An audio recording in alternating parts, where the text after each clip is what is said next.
Assalamualaikum warahmatullahi wabarakatuh. Alhamdulillah, alhamdulillahirabbil alamin. Wassalatu wassalamu ala asyrafil anbiya'i wal mursalin wa ala alihi wa sahbihi ajma'in. Amma ba'd. Ada 3 tingkatan sabar yang dianjurkan oleh Nabi Muhammad SAW seperti dalam kitab As-Sabr was-Sawab alaihi. Syekh Ibnu Abi Dunya mencantumkan sebuah hadis riwayat Sayyidina Ali bin Abi Thalib. Rasulullah SAW pernah bersabda, "As-sabru salasun, fasabru 'alal musibati, wasabru 'ala ta'ati, wasabru 'anil maksiyah." Sabar ada 3 tingkat. Yang pertama yaitu sabar di atas musibah. Sabar menghadapi musibah seperti yang telah diketahui sebagai umat muslim. Takdir Allah ada 2 macam, yaitu takdir yang menyenangkan dan takdir yang tidak menyenangkan. Bagi siapapun yang mendapatkan takdir baik, maka hendaklah ia bersyukur.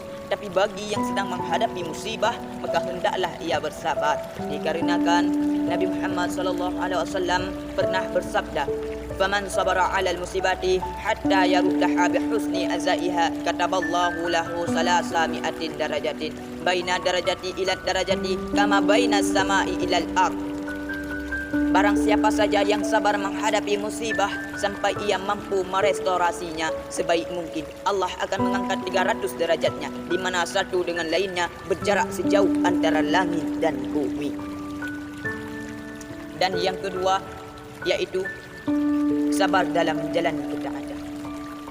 Sabar dalam menjalani perintah Allah Subhanahu wa taala dan segala ibadah yang dibebankan serta kesulitan yang dihadapi tak kala menegakkan perintah-perintahnya. Sabar dalam hal ini adalah level tertinggi dalam tingkatan kesabaran.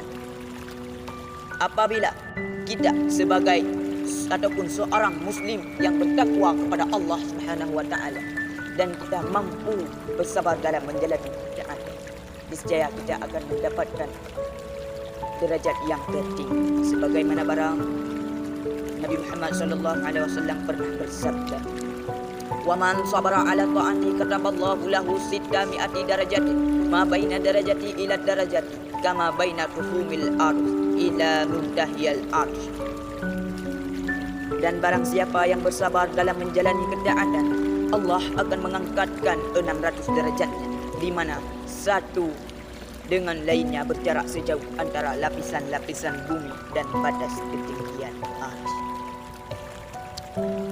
Dan barang siapa yang mampu bersabar di atas ketaatan, niscaya dia akan mendapatkan ataupun Allah akan mengangkatkan kepadanya, yaitu akan 600 derajat, di mana satu dengan lainnya berjarak sejauh antara lapisan-lapisan bumi dengan batas ketinggian arsy.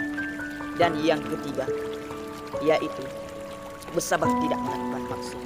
Setiap saat seorang muslim pasti selalu mendapatkan godaan dari makhluk yang terlihat nyata ataupun makhluk yang gaib untuk melakukan maksiat, baik itu perbuatan dosa kecil maupun dosa besar. Apalagi ini adalah bulan puasa, pasti ada godaan-godaan yang selalu menggoda kita untuk berbuka puasa di siang hari. Kita harus bersabar ataupun kita harus bersabar untuk menolak godaan-godaan tersebut. Dikarenakan barang siapa yang bisa bersabar dalam tidak melakukan maksiat, niscaya dia akan mendapatkan derajat yang tinggi. Dikarenakan Nabi Muhammad SAW pernah bersabda,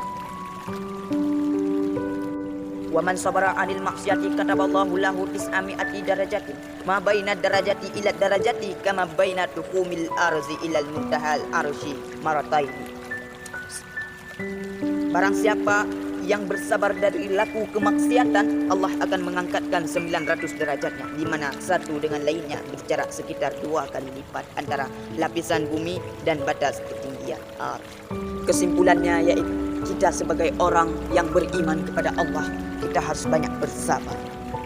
Dikarenakan Allah telah berfirman di dalam Quran surat ayat Al-Imran ayat 200 yang berbunyi, "Ya ayyuhallazina amanu usbiru wasabiru warabitu wattaqullaha la'allakum tuflihun." Hai orang-orang yang beriman, bersabarlah kamu dan kuatkanlah kesabaranmu dan tetaplah bersiap siaga dan bertakwalah kepada Allah supaya kamu beruntung. Quran surat Ali Imran ayat 200. Sekian dari saya mohon pamit. Wassalamualaikum warahmatullahi wabarakatuh.